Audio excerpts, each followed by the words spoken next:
এই ভয়াবহ ঘটনা ঘটার আগে এটি ছিল রানীর শেষ রিল।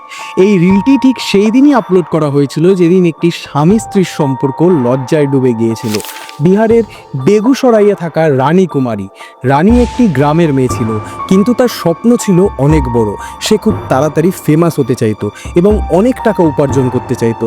এতে খারাপ কিছুই ছিল না, আসলে পৃথিবীর প্রায় প্রত্যেক মানুষই এমনটাই চায়। কিন্তু রানী নিজেও জানতো না যে বিখ্যাত হওয়ার চক্করে সে এমন কিছু ভয়াবহ কাজ করে ফেলবে যার কারণে তার সাথে সাথে তার কিছু কাছের মানুষের জীবনও নষ্ট হয়ে যাবে।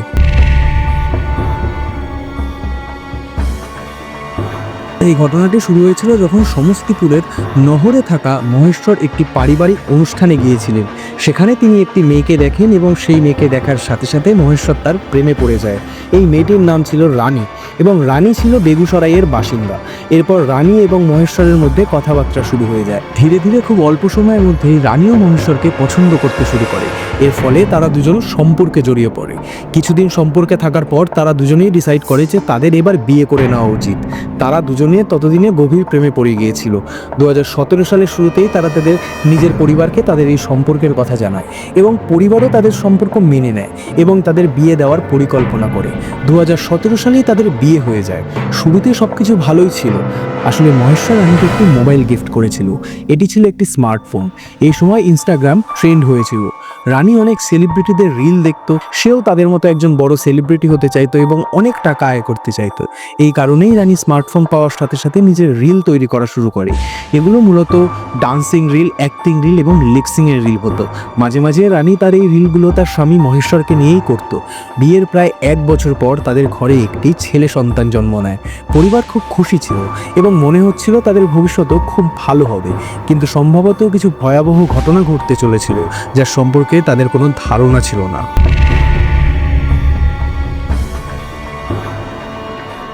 ধীরে ধীরে রানী রিলের প্রতি এতটাই আসক্ত হয়ে পড়েছিল যে তার পরিবারের দিকে মনোযোগ দেওয়া পর্যন্ত বন্ধ হয়ে গেছিল। সে তার স্বামীর দিকে মনোযোগ দিত না, এমনকি তার সন্তানের দিকে মনোযোগ দিত না। আসলে তার শ্বশুর শাশুড়ির সাথে সে কথা পর্যন্ত বলতো না। মহেশ্বর আগে সমস্তিপুরে শ্রমিকের কাজ করত, কিন্তু যখন সে ক্লান্ত হয়ে বাড়ি ফিরত তখন সে বেশিরভাগ সময় দেখত যে রানী তার ফোনে ব্যস্ত। আসলে এখনো পর্যন্ত কেউ এই বিষয়ে ততটা সমস্যা প্রকাশ করেনি, অথবা বলা যায় যে সমস্যা ছিল, কিন্তু তাদের বিয়ে তখনও নতুন ছিল, তাই কেউ রানীকে তখনও পর্যন্ত আটকায়নি। কিন্তু কিছুদিনের মধ্যেই মহেশ্বরের কিছু কথা জানতে পারে। আসলে যখন মহেশ্বর রানীর ইনস্টাগ্রাম অ্যাকাউন্ট চেক করে তখন সে দেখে যে তার রিলগুলো গ্রামের অনেক ছেলে দেখতে শুরু করেছে এবং ইতিমধ্যে অনেক ছেলে তার রিলে উল্টো পাল্টা কমেন্ট করা শুরু করেছে। এই বিষয়টি মহেশ্বরের একদম ভালো লাগেনি। আসলে যদি গ্রামের কোনো বউকে, নিজের স্ত্রীকে কেউ এমন কমেন্ট করে তো কারোরই ভালো লাগবে না। হ্যাঁ, প্রত্যেক মানুষের স্বাধীনতা আছে, সে তার ইচ্ছে মতো কন্টেন্ট তৈরি করতে পারে, কিন্তু আসলে এর পিছনে আরও কিছু রহস্য আছে। এই সময় রানী গ্রামের কিছু লোকের সাথে চ্যাট করা শুরু করে, কথা বলতে শুরু করে। এই লোকেরাই প্রায়শই রানীর ভিডিওতে কমেন্ট করা শুরু করে, যার কারণে মহেশ্বরের খুব সমস্যা হচ্ছিল। মহেশ্বর এরপর রানীকে এই বিষয়ে বাধা দেয় এবং আটকানো শুরু করে, কিন্তু রানীর মাথায় রিলের ভূত এতটাই চেপে গেছিল যে সে আর কোনো কথা শুনতে নারাজ। সে তার সব কাজ চালিয়ে যেতে থাকে। রানী একদিনে একাধিক রিল আপলোড করত। এই বিষয়টি মহেশ্বরের পরিবারের একদম পছন্দ ছিল না এবং এখন মহেশ্বরেরও এটা আর ভালো লাগছিল না। তার ফলে তাদের মধ্যে প্রায় তর্ক বিতর্ক হতে থাকে। রানী প্রায়শই মায়ের বাড়ি চলে যেত, সেখানে কিছুদিন থাকতো এবং সেখানে তাকে পূর্ণ স্বাধীনতা দেওয়া হতো। সম্ভবত এখনো পর্যন্ত এই বিষয়টি নিয়ন্ত্রণে ছিল। তাদের একটি ছেলেও ছিল, আর এই কারণেই তারা দুজনে তাদের সম্পর্কটিকে টিকিয়ে রেখেছিল।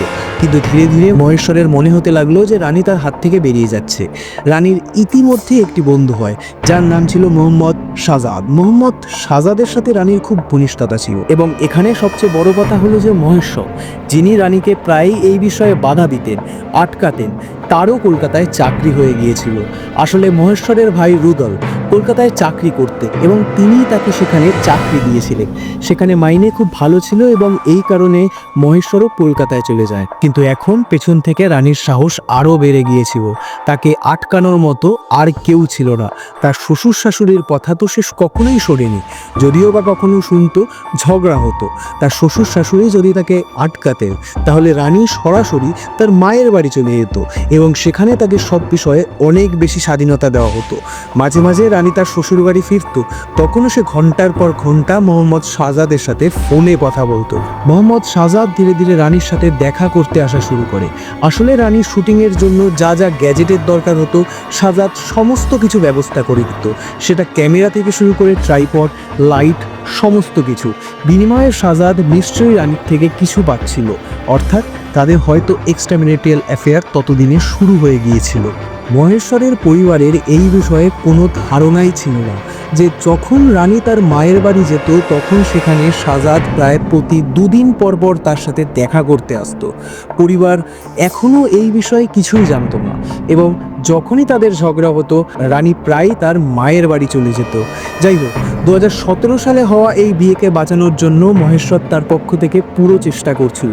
সে সবসময় রানীকে কোনো না কোনো উপায়ে বোঝানোর চেষ্টা করত যাতে তাদের সম্পর্ক বেঁচে থাকে এবং তাদের 5 বছরের সন্তানেরও সঠিকভাবে দেখাশোনা করা যায়। এই কারণে মহেশ্বর 7ই জানুয়ারি রানীকে ফোন করে এবং তার সাথে কথা বলার চেষ্টা করে, বিষয়গুলো সমাধান করার চেষ্টা করে।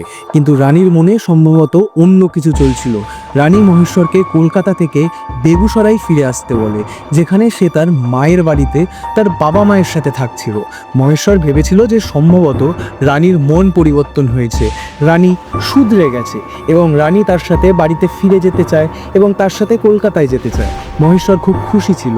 সে তার ভাই রুদলকে বলে যে সে বেগুসরাই যাচ্ছে রানীকে নিয়ে আসতে এবং স্পষ্টতই যখন ভাইয়ের সম্পর্ক ঠিক হয়ে যাচ্ছিল তখন রুদলেরও এতে কোনো সমস্যা ছিল না। রুদলও তাকে যাওয়ার অনুমতি দেয়। এরপর মহেশ্বর সরাসরি বেগুসরাই যায়, কিন্তু এরপর মহেশ্বরের সাথে কিছু খুব ভয়াবহ ঘটে।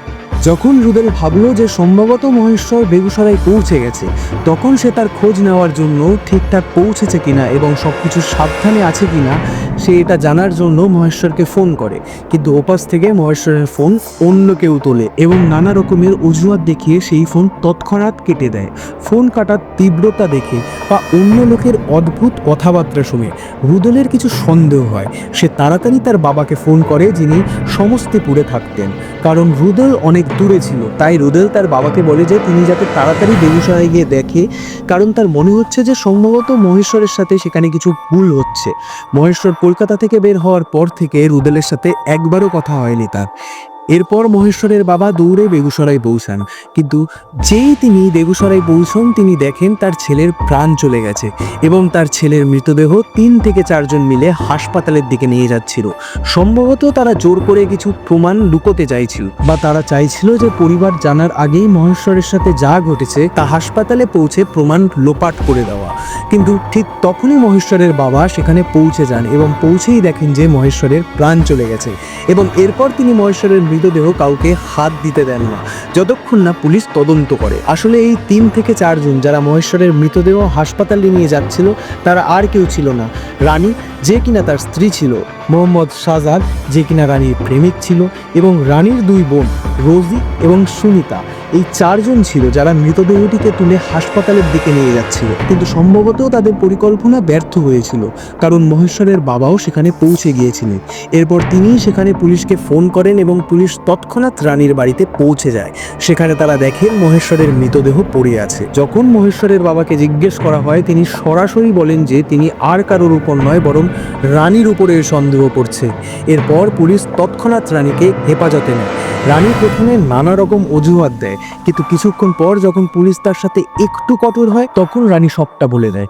সে, তার 2 বোন এবং তার প্রেমিক সবাই একসাথে মিলে মহেশ্বরের সাথে যা যা করেছে। আসলে যখন তারা মহেশ্বরকে সেখানে ডেকেছিল তারা আশা করেনি যে মহেশ্বর এত তাড়াতাড়ি রানীর বাড়ি পৌঁছে যাবে। যেই মহেশ্বর রানীর বাড়িতে পৌঁছয় সে তার 2 বোনকে দেখে, যেটা খুব স্বাভাবিক ছিল কারণ তারা রানীর বাড়িতেই থাকতো। কিন্তু এছাড়া মহেশ্বর তখন হতবাক হয়ে যায় যখন সে সেখানে মোহাম্মদ শাহজাদকে দেখে। মোহাম্মদ শাহজাদই ছিল যার সাথে রানীর এক্সট্রা ম্যারিটাল অ্যাফেয়ার চলছিল এবং যার জন্য মহেশ্বর তাকে আটকানোর চেষ্টা করেছিল। এটা দেখেই মহেশ্বর খুব রেগে যায় এবং সে রানীকে বকা শুরু করে। আর এরপরেই মোহাম্মদ শাহজাদের সাথে তর্ক শুরু হয়ে যায়। এরপর মোহাম্মদ শাহজাদ এবং রানীর কাছে কোনো সমাধান ছিল না, বরং তারা রানীর 2 বোন রোজি এবং সুনিতার সাথে মিলে মহেশ্বরের প্রাণ নিয়ে নেয়। কিন্তু তারা মহেশ্বরের মৃতদেহ হাসপাতালে পৌঁছানোর আগে এই বিষয় থেকে বাঁচতে পারে, কারণ মহেশ্বরের বাবা সেখানে পৌঁছে গিয়েছিলেন, যার ফলে এইসব অপরাধীরা ধরা পড়ে যায়। সোশ্যাল মিডিয়া যা এই প্রজন্মের প্রায় একটি গুরুত্বপূর্ণ অংশ হয়ে উঠেছে।